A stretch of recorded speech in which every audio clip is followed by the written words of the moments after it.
Hello everyone, welcome to my channel, and this is short presentation of health principles. We have the short term Newstart, which is the abbreviation of 8 health principles. We are going to see this short term Newstart gives us inspiration of a new beginning. As long as we still alive, we always have opportunity to start afresh, to start new, and to do correct things. So you are welcome, and be attention to see these amazing health principles that are very important for everyone. So this term New Start is a short term, which N stands for nutrition, E stands for exercise, W stands for water, S for sunlight, T temperance, A stands for air, R stands for rest, T stands for trust in divine power. These are 8 very important things that everyone should take care of so to remain healthy for in all matter, in all engagements of life. Now, why are we learning about these things? Health is a treasure. It's a very important thing. Ellen White, in her book called Christian Temperance and Bible Hygiene, she says, health is a treasure of all temporal possessions. It is the most precious. Wealth, learning, and honor are dearly purchased at the loss of the vigil of health. None of these can secure happiness if health is lacking. It is a terrible sin to abuse the health that God has given us. Such abuse enfeebles us for life and makes us losers, even if we gain by such means any amount of education. So this is how health is very important, and we need to learn many things about this. Now we are going to start these 8 health principles, which are really natural remedies. Um, in the book Ministry of Healing, it says pure air, sunlight, abstemiousness, rest, exercise, proper diet, the use of water, trust in divine power. These are the true remedies. Every person should have a knowledge of natural remedies, agencies, and how to apply them. It is essential both to understand the principles involved in treatment of the sick and to have a practical training that will enable one rightly to use this knowledge. So the first principle that we have is nutrition. Nutrition is the process whereby the body obtain nutrients from food that we eat, and it uses that food for our development, for fighting against diseases, and to repair because our cells continue to grow uh, as long as we live.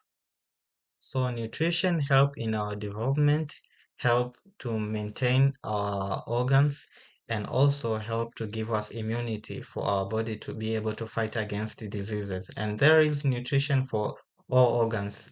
It's not just one kind of food that we need to eat. There is food for eyes, for heart, for bones, for skin, lungs, muscles, and brain. So we need to have variety. We are going to see as we study about this nutrition subject.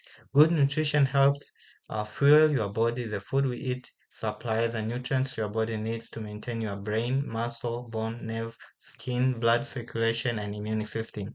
Proper nutrition also help protect you from illness and disease such as heart disease, diabetes, cancer, and osteoporosis. So our body is building up from food that we eat. So selection of food is very important.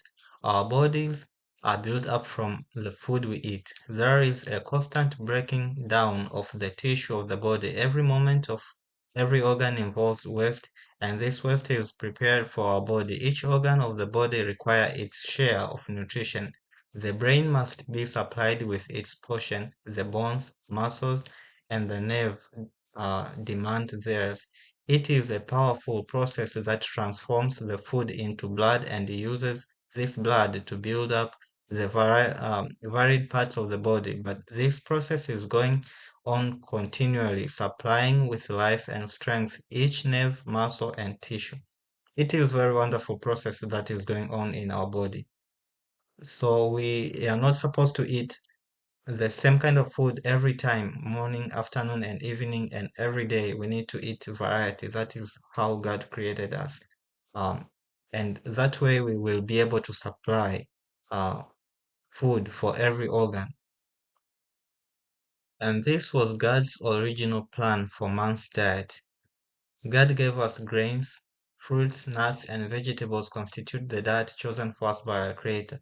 These foods, prepared in a simple and natural manner as possible, are the most healthful and nourishing. They impart a strength, a power of endurance, and vigor of intellect that are not afforded by a more complex and stimulating diet. So this was the original plan of God to use these natural foods, and especially it was plant-based food that God gave to us. Now, this is from Harvard University. They explain a little bit about balanced diet that a man should have for a meal. We have vegetables, whole grain, health, protein, and fruits. There should be balanced. There is health, oil, and water, of course. We are going to start about how to take these things in moderation. So this is guideline overview of food diet that we need to have. Food groups. On one side we have fruits, vegetables, grain, nuts, and seeds. These things should be balanced. As we know, in nutrition we have two main components, macro and micro nutrition. And when we talk about macronutrients, we need carbohydrates, fats, and protein. But for micro, we need vitamins, and also we need minerals, which are very important. So fruits, example, we have banana, berries, apples, which are rich in vitamins and fiber and antioxidants, which are very important for immunity for our body. And vegetables, we have spinach, carrots, broccoli, which are high in nutrients, low in calories. And also these vegetables are high in vitamins. We have also grains like brown rice, barley, and these are very good, and they are also very good source of minerals and source of carbohydrates and fiber. Nuts, seeds, example, we have almonds, chia seeds, walnuts. We need to have these nuts and seeds for our health. They have protein, health fats, and essential minerals for our body. Now we come to our second component, second health principle, which is exercise. This is very important. God gave exercise to Adam and Eve at the Garden of Eden, and this is very important. As we read from Patriarchs and Prophets, it says, "To the dwellers in Eden was committed the care of the garden, to dress it and to keep it. The occupation was not wearisome, but pleasant and invigorating. God appointed labor as a blessing to man to occupy his mind, to strengthen his body, and to develop his faculties. In mental and physical activity, Adam found one of the highest pleasure of his holy existence. And when, as a result of disobedience, he was driven from his beautiful home and forced to struggle with a stubborn soil to gain his daily bread, that very labor, although widely different from his present occupation in the garden, was a safeguard against temptation and a source of happiness. So exercise is very good source of happiness, and also it helps to give strength to your body. And of course, it helps you to stay away from temptations. If you just stay idle, Satan can give you something to do, and that will be not good for your health. Now, let's explore a little bit about health benefits of having exercise. Health benefits, we have three here in summary: physical well-being, mental health, and long-term health. This is very important. So when we talk about physical well-being, regular exercise enhances cardiovascular health, strengthens muscle, and improves flexibility, leading to overall body functionality. It helps manage weight, reduce the risk of obesity-related diseases, and also it gives mental health. As in nowadays there is a lot of concerns about mental health everywhere in our population. uh, the society has so many stress and mental health is increasing. Exercise has proven benefit for mental health, such as reducing anxiety and depression symptoms. It boosts mood through endorphin release, promoting a sense of well-being and mental clarity. And also it gives us long-term health. Consistent physical activity decreases the risk of chronic diseases like heart disease, diabetes, and certain cancers. It enhances bone density and supports longevity by maintaining vital functions. So it gives you health for a long time. I have my grandma who is still managing his farm. He is very old, but he is very strong because he have so many activities, and this continue to give her health. So instead of staying idle, exercise helps to give us health for a long time, and of course, it gives us happiness. Now let's see types of exercise that are very important for us that we can do. We have aerobic exercise and strength exercise. Aerobic exercise such as running, cycling, or swimming improve cardiovascular uh, endurance and respiratory function.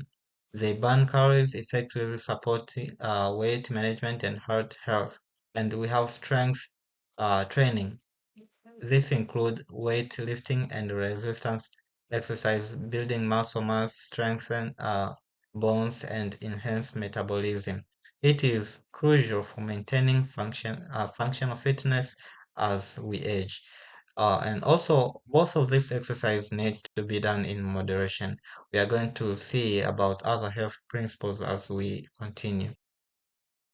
So although exercise is very important, but we still have recommendation for how you need to do this exercise because if you do anything in excess, it will be harmful for your body. So aerobic exercise is recommended to do 5 days a week, which you can do 30 to 60 minutes a day, and strength training we can do 2 or 3 days a week, which is maybe it can take 20 to 30 minutes. Flexibility exercise you can do 2 to 3 days a week, which can take 15 or 30 minutes. And flexibility exercise, I haven't explained it before, but these are very simple exercise like rolling your shoulder or your neck, exercising your joints. It helps you to be flexible. There are so many reasons as to why people are not setting time to do exercise. Many people face barriers to exercise, including time constraints. People are very busy, lack of motivation, and financial limitation for gym memberships. Setting realistic goals, scheduling workout like appointments, and exploring free outdoor activity can help overcome these challenges. Additionally, finding a workout friend can boost motivation and accountability. So these things can help to solve this problem. You can also associate with your exercise with the activities that you are doing. Maybe you can go to work with your bicycle, or you can set time to garden your backyard by yourself, not employing anyone. But also you can have a friend that you are doing exercise together. That's why that way you can be accountable for what you are doing. Now we come to our third principle of health, which is about the use of water. Water is the best way to cleanse the system of impurities. Apply it internally by drinking water, diluted fruit juice, and raw fruits and vegetable juice. Apply it externally in bath and water treatment. So we can use water in different ways. Not just drinking, sometimes it becomes very bored. So you can even try to mix with different components that can motivate you to drink a lot of water. So now let's see about importance of hydration. Hydration helps to boost physical performance, support cognitive functions, aid digestion and metabolism. It helps us to have good physical performance in our exercise, in different activities that we are doing daily, and it supports our mind to be mindful for what we are doing. Sometimes if you are not drinking water, you might feel dizziness. So it aids also in metabolism in different activities that we are doing every day. Now, we don't just need water, we need pure water. Thousands have died for want of pure water and pure air. Who might have lived? These blessings they need in order to become well. If they would become enlightened and let medicine alone and accustom themselves to outdoor exercise and to air in their houses, summer and winter, and use soft water for drinking and bathing purposes, for bathing purposes, they will be comparatively well and happy instead of dragging out of miserable existence. So it is very important to use pure water, and especially we need to see what are the sources of water that we are using. That is very important for everyone, and it is very important to consider what is your source of water. Make sure you use pure water for drinking and even for bathing. So as far as possible, make sure you use pure water. For example, in our farm, we have well water, and we also sometimes use water from rain as a source of water. So it is very important, even if it require you to take some sample of water to the laboratory to just to see what is the component of that water, because it goes to your system, and over time you will see the effects. You might not see for a short time, but as time goes, it might affect your organs, maybe your kidneys or your liver or different things. So it is very important to use pure water without contaminations. Now let's consider how we are supposed to drink our water. Many make a mistake in drinking cold water with their meals. With meals, water diminishes the flow of saliva glands, and the colder the water, the greater the injury to the stomach. But if anything is needed to quench thirst, pure water drink some little time before or after the meal. And this is recommended to drink, especially maybe not more than 30 minutes before a meal.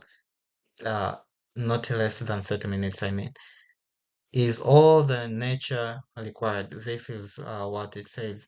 Never take tea, coffee, beer, wine, or any spiritual liquor. Water is the best liquid possible to cleanse the tissue. This comes from Review and Herald. So you cannot replace water with any other drink, and especially these things like coffee, tea, and wine. They are very dangerous even to other organs of the body. So it is very easy to forget how to drink water every day.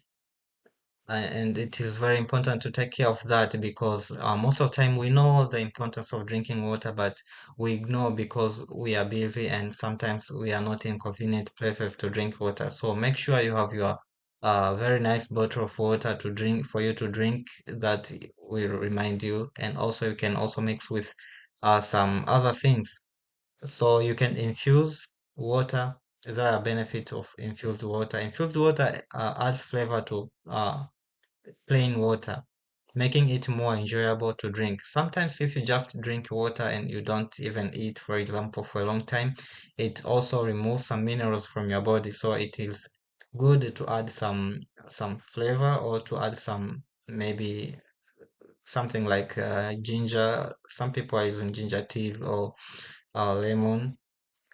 So it is often contain fruits, herbs, or vegetable, providing additional vitamins while encouraging increased intake. This method not only hydrate but also support nutrients absorption. You can drink water that way, or uh, water also needs to be in room temperature. It should not be too cold or too hot. Drink room temperature water aids digestion and absorption. Cold water can be refreshing after workouts, but may hinder digestion immediately post meal. The choice between room temperature and cold can depend on personal preferences. There have been so many conception and misunderstanding about how much water should someone take. Uh, we cannot recommend any for every person the same amount of water, but it depends on so many factors.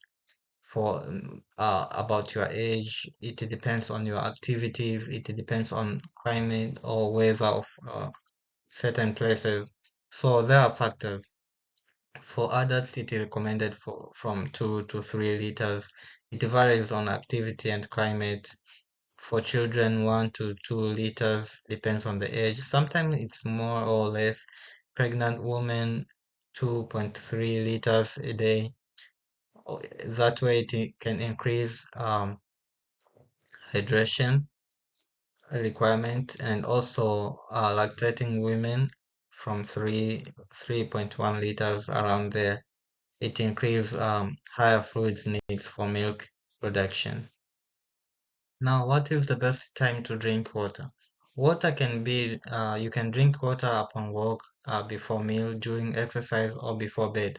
But it is very important to drink water even in the morning, because most of the time, because in the night we are not drinking water, so you can get dehydrated in the night because you are the body has so many activities and also you are still breathing. So in the morning you need to drink a lot of water. So you can also drink upon walk, upon or before meal. You shouldn't drink after, I mean between the meal, I mean within the meal. Or during exercise you can drink water, or before bed, and you should drink very, very little water before bed. You are not supposed to drink a lot of water before bed. Now, there are a few myths about hydration, which I would like to clarify. There are some people who are saying you should drink 8 glasses of water every day. Uh, it's not true because it depends. Sometimes it's maybe too cold, you don't have a lot of activities, you might need to drink less, or sometimes it's hot, or you have so many activities, you might need to drink more. Also, some people are talking about beverage accounts. While many believe that all fluids, include coffee and tea, contribute to hydration, these beverages can have diuretic effects.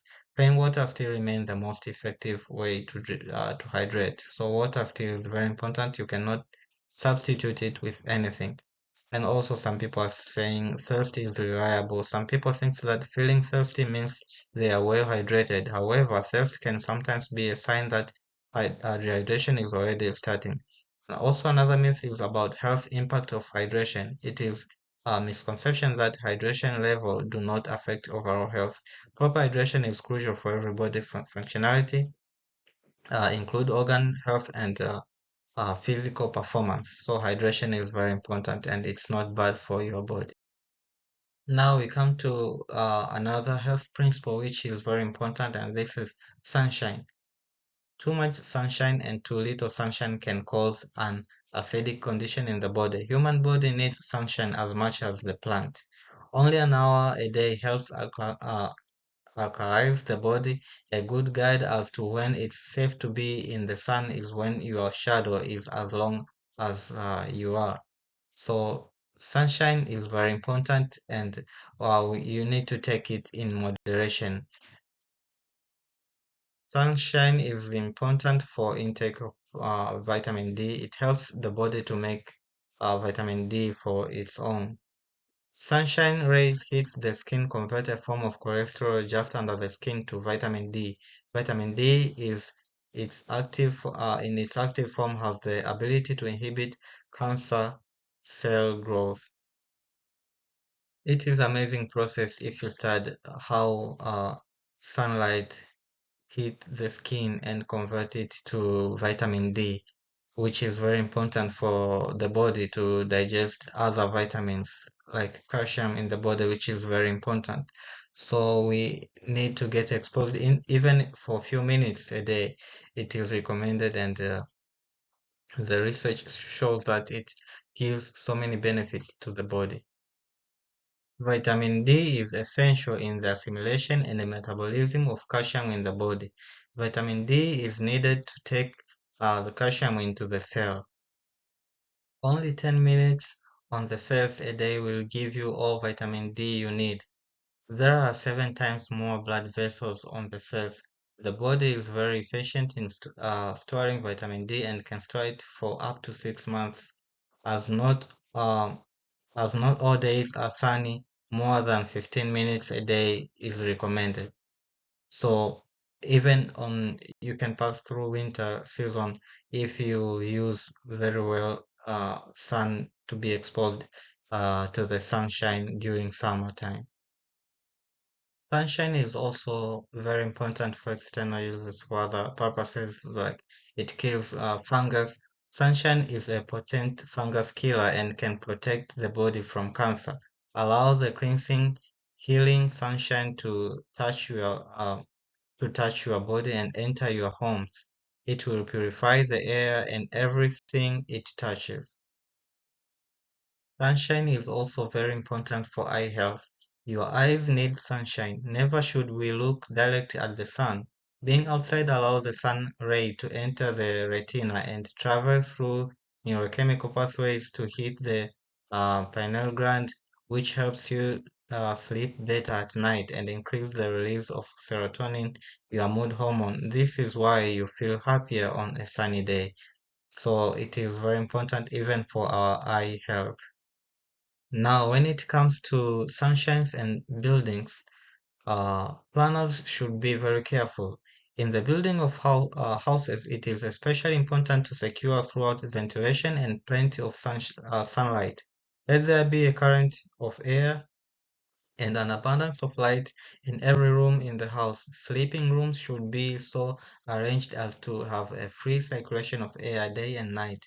No room is fit to be occupied as a sleeping room unless it can be through open daily to the air and sunshine.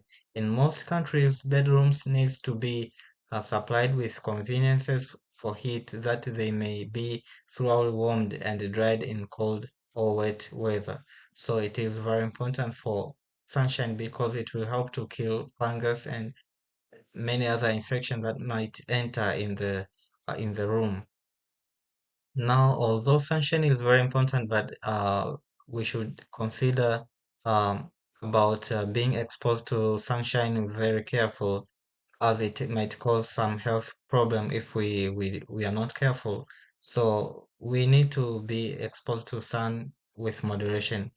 A word of caution: if your body is not used to the sun, begin with short, frequent baths, and as your body takes a slight turn, you will find that you can comfortably stay in the sun a little longer. So you can start slowly and uh, not being exposed for a long time. Now we come to this very important health principle, which is called temperance or abstemiousness. It is very important because everything that we take, even if it's a good thing, uh, it will not be of benefit for our health if we take it in excess or in very small amount. Everything should be balanced. Even we are learning even in scripture that, like Apostle Paul said, let your moderation be known to unto all men in Philippians 4 verse 5, and also it says temperance, temperate in all things in 1 Corinthians 9:25. So about temperance, we are speaking about self-control. In order to succeed physically, mentally, and morally in life, we must have temperance in regard to things good and abstinence in regard to things which are harmful to our body. In order to preserve health, temperance in all things is necessary. Temperance in labor, temperance in eating and drinking. True temperance teaches us to abstain entirely from that which is injurious and to use judiciously only harmful and nutritious articles of food. Now, as we come to this sixth principle of health, which is very important, we are talking about air, which is very important element even in the human body. Like oxygen, it contains about 65% when we talk about elements in the human body. And also carbon is important. It's 18.5%, hydrogen, nitrogen, calcium, etc. But these are very important elements. In testimonies, it says, air is the free blessing of heaven circulated to electrify the whole system. Without it, the system will be filled with disease and become dormant, languid, and feeble. We have a very nice quotation from Ellen White talking about pure air. She says, "In order to have good blood, we must breathe well, full, deep inspirations of pure air which fill the lungs with oxygen, purify the blood. They impart to it a bright color and send it a life-giving current. To every part of the body, a good respiration soothes the nerve, it stimulates the appetite and renders digestion more perfect, and it induces sound, refreshing sleep.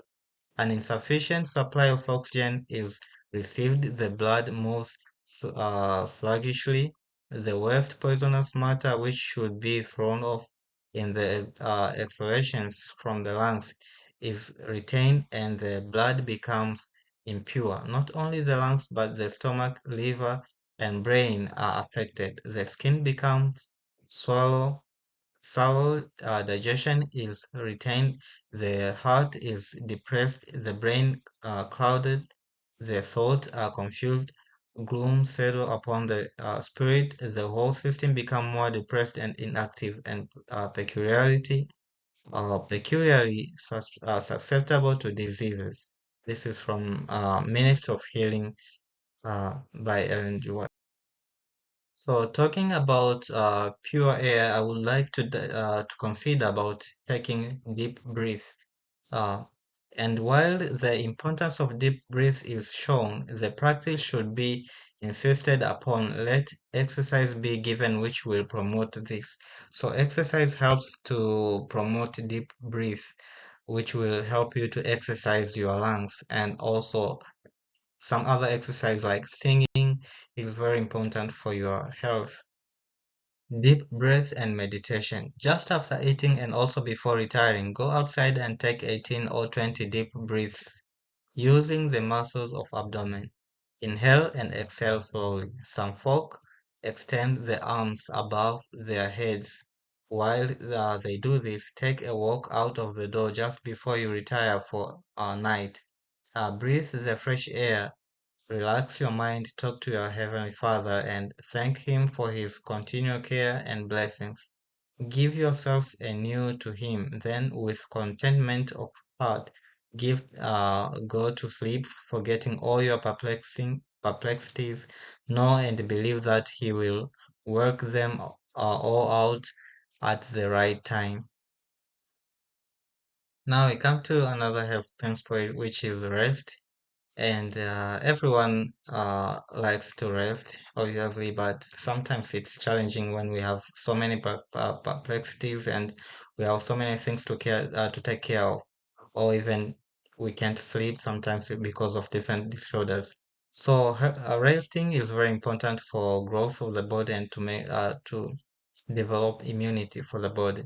Rest should be preceded by exercise or it might not accomplish its objective. It is the exercise that makes the rest necessary.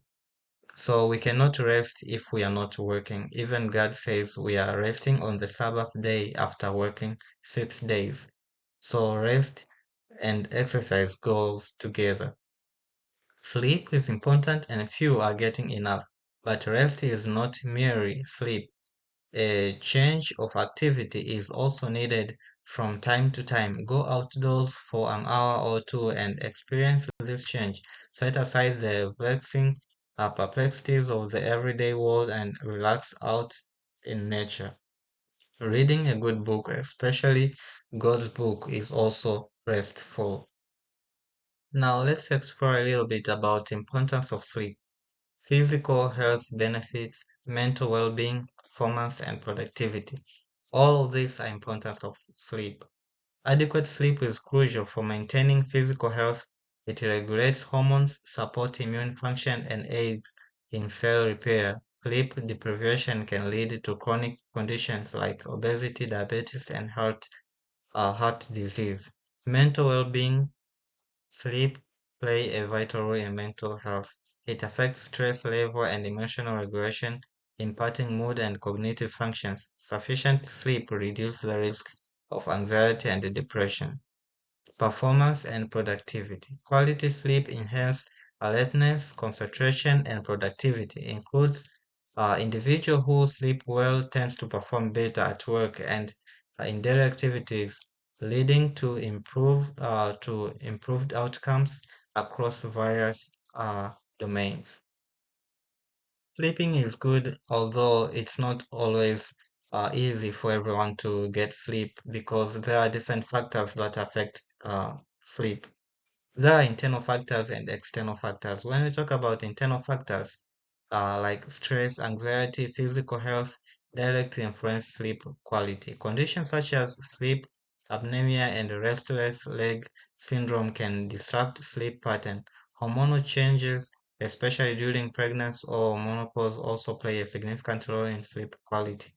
And also there are external factors such as noise, light, and temperature can greatly impact sleep.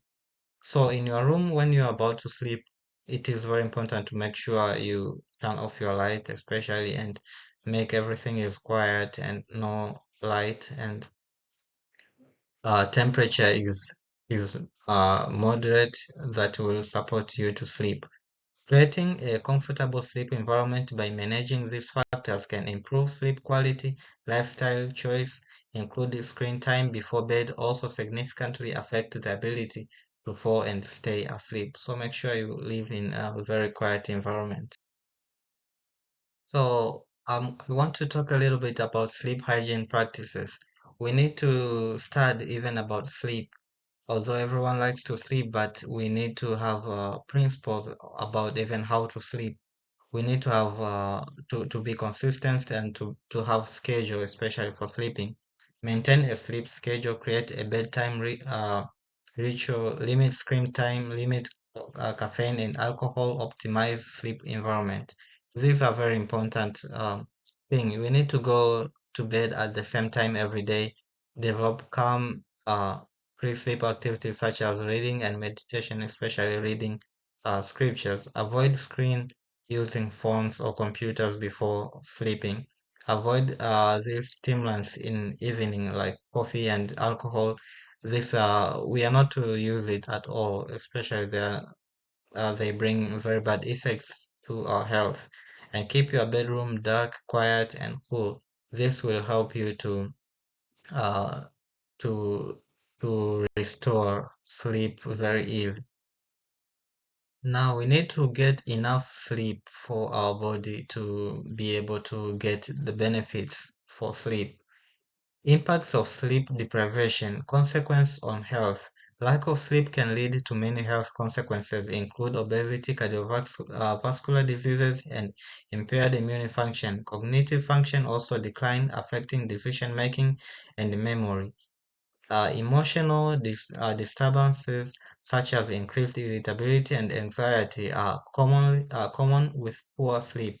Long-term deprivation can result in severe mental health issue underlying the need for prioritizing adequate sleep. So we need to have good sleep, and for adults, it's recommended to have 7 to 8 hours of sleep every day.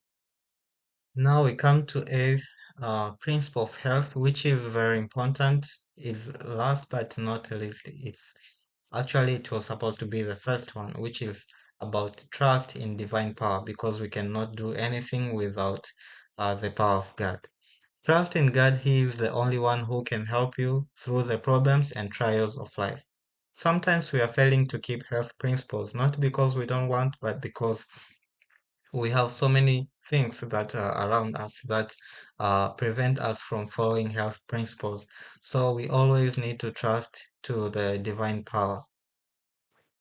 Even Jesus was praying on the Mount of in the Garden of Gethsemane throughout the night. He was not sleeping sometimes because he wanted to be closer to God. So this is the most important thing. He is the one who gives us everything. If your health is at peril and if your life is at peril, you need to go to God and to pray. Uh, all who are under the training of God need the quiet hour of communion with their own hearts, with nature and with God. In them is to be revealed a life that is not in harmony with the world, its custom or its practices, and they need to have personal experience in obtaining a knowledge of the will of God. This is from the Meanings of Healing, page 58. In the book of Psalms, we are getting a very insightful verses about uh, trusting in God, especially for our healing. In Psalms 103, from verse 5 to 6, it says, "Bless the Lord, O my soul, and all that is within me. Bless his holy name. Bless the Lord, O my soul, and forget not all his benefits, who forgiveth all thy iniquity, who healeth all thy diseases."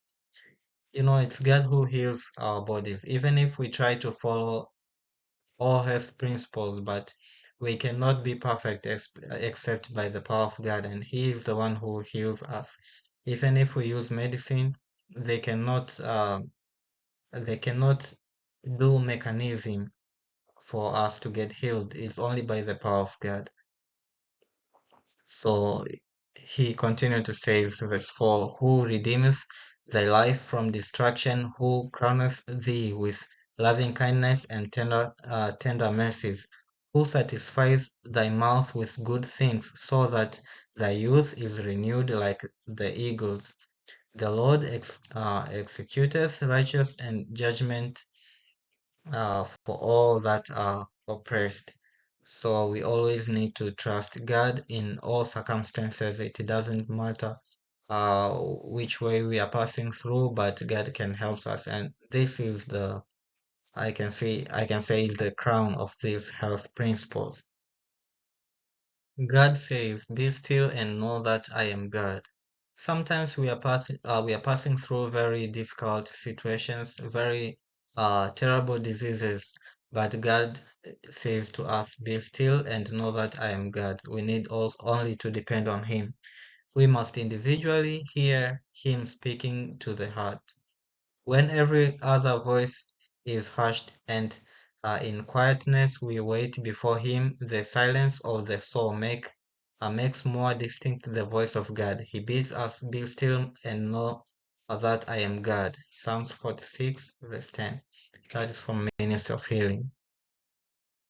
So friends, this is the end of my presentation, and I would like to present to you the book Natural Remedies Encyclopedia, and there are so many Ellen White books that I have already referred in these presentations.